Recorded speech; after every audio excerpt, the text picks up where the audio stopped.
값싼 물건이나 보잘것없는 물건을 말할 때 싼 게 비지떡이라는 말을 합니다.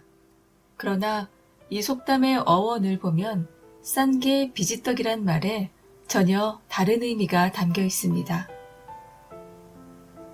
충북 제천의 봉양면과 백운면 사이 고개인 박달재는 지방에서 한양으로 올라갈 때 반드시 거쳐야 하는 교통의 요지였습니다.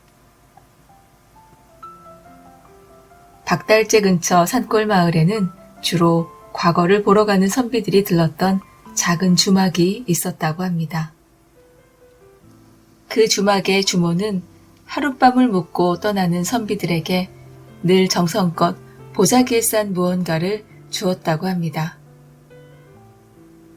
그것을 받아든 선비들이 싼 게 무엇이냐고 물으면 주모는 싼 게 비지떡입니다. 별거 아니지만 출출할 때 드세요라고 답을 했다고 합니다. 즉, 보자기에 싼 것은 콩비지로 만든 떡이라는 대답이었습니다. 비지떡은 두부를 만들 때 나오는 비지, 즉 빈대떡처럼 만든 것입니다. 이 속담의 유래에서 배려와 사람의 정을 느낄 수 있습니다. 하찮은 것으로 보일지 모르지만 먹거리가 귀했던 시절 먼 길 떠나는 사람들에게 비지떡을 보자기에 싸서 산골 마을의 주모가 다들 과거 급제에서 꼭 성공하시게 하는 어머니의 마음까지도 정성껏 담았을 것 같습니다. 싼 게 비지떡이란 말이 지금은 하찮은 물건을 가리키는 말이 되었지만 오래전엔 가진 건 없지만 상대를 배려하고 나눠주는 따뜻한 정이 담긴 말이었습니다.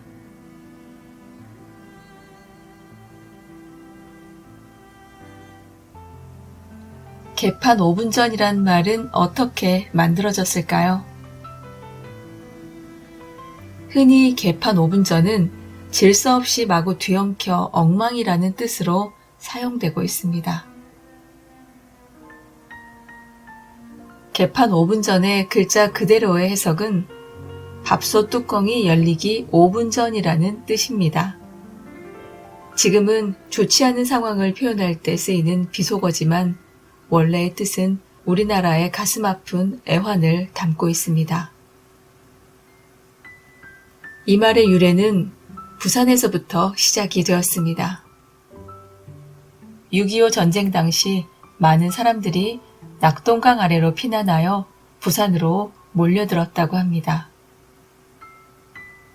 당시 피난 온 사람들이 생계를 위해 국제시장에 몰려들자 배고픈 사람들을 위해 밥을 지어 배급을 했다고 합니다.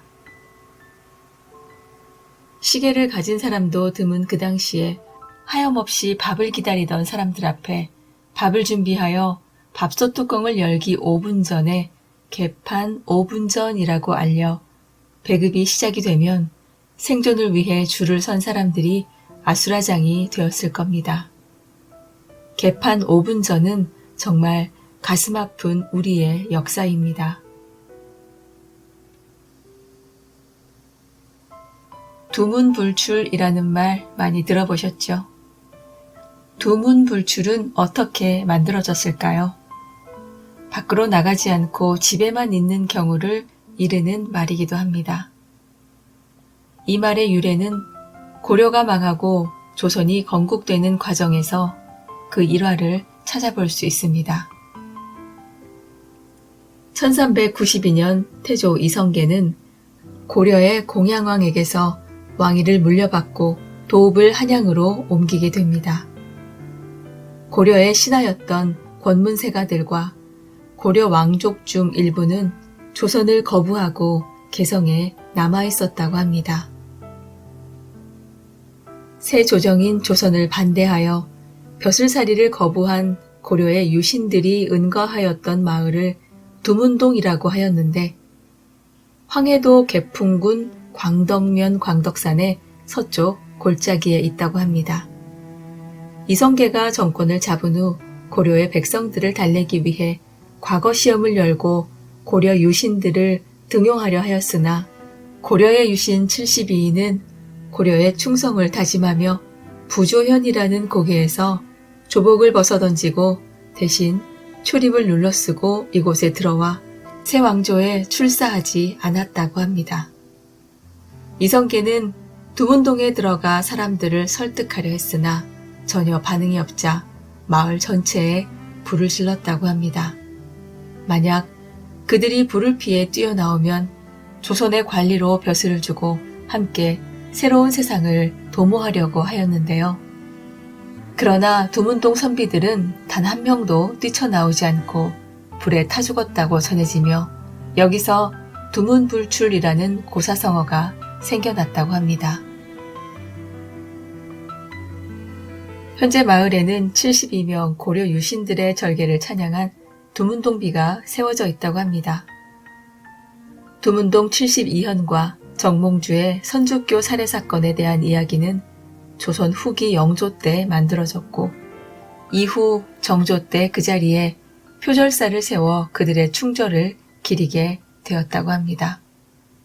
고려 왕조가 망하면서 두문동에 들어갔다는 72인 중에는 이미 그 전에 사망한 사람도 있고 조선 조정에 벼슬을 한 사람도 몇 명 있다고 하니 두문동 일화는 어디까지가 사실인지 정확하게 알 수는 없지만 두문불출이 두문동에서 비롯된 사자성어라는 점과 태조가 개성 선비들에게 100년 동안 과거를 볼 수 없게 한 것은 기록으로 정확하게 남아있다고 합니다.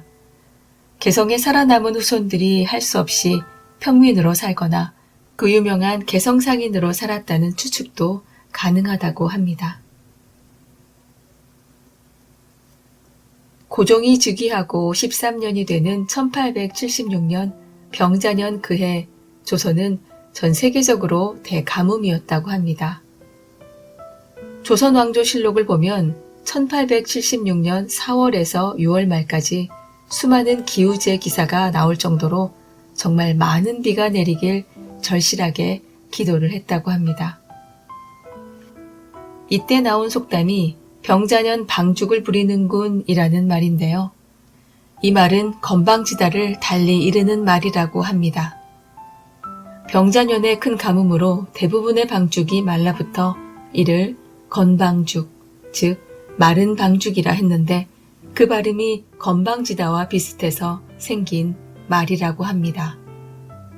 보통 쓸 때는 병자년 방죽이다 또는 병자년 방죽을 부리는군 이렇게 쓴다고 합니다.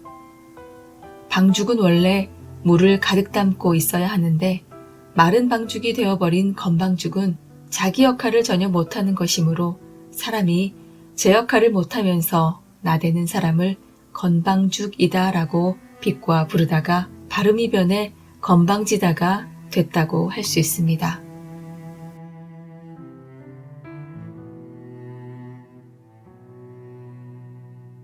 안녕하세요. 아이즈입니다. 오늘은 우리가 자주 사용하고 있지만 언제부터 그 말이 시작되었을까 싶은 그런 말들 몇 가지 유래를 찾아보는 시간이었습니다. 우리가 자주 사용하는 말들이 어떻게 언제부터 시작되었는지 알게 되는 것도 중요하다고 생각합니다.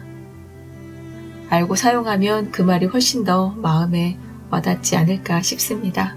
오늘도 끝까지 잘 들어주셔서 고맙습니다. 여러분의 구독과 좋아요로 저를 응원해주세요. 감사합니다.